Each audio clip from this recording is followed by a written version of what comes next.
이어서 강릉입니다. 강릉의 허균 허난설원 기념관 현판이 개관 이후 15년 만에 지난달 말 새로운 글씨체로 교체됐습니다.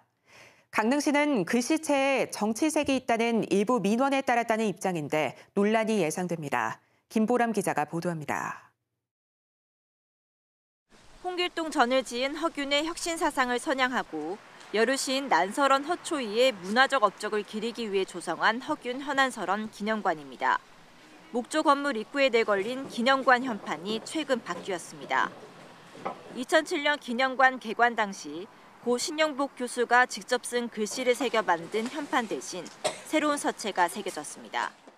15년 가까이 기념관 입구를 지켜온 현판이 이제는 체험관 한편에 자리 잡고 있습니다.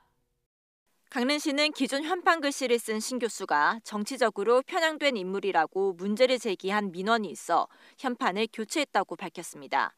정치성이 배제된 지역 순수 예술가의 서체로 바꿔 현판을 교체했다는 건데 언제부터 얼마나 많은 민원이 접수됐는지는 명확히 답하지 못했습니다. 신 교수에게 현판 글씨를 부탁한 시민은 당혹스럽다는 입장입니다. 왜 갑자기 정치적 문제로 확대됐는지 이해되지 않는다는 겁니다. 기념관이 세워질 때부터 있었던 글씨고 또 심지어는 박근혜 정부 많은 정부가 지나갔습니다만은 아무도 거기에 대한 문제 제기를 한 사람은 없었거든요.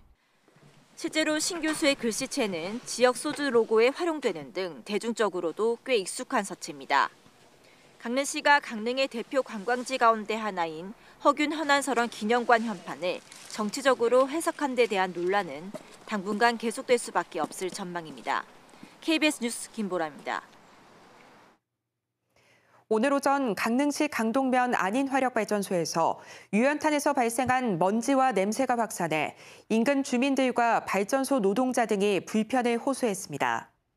특히 주민과 노동자들은 먼지와 냄새가 난 지 보름 정도 됐지만 발전소 측이 별다른 대책을 내놓지 않고 있다고 주장했습니다.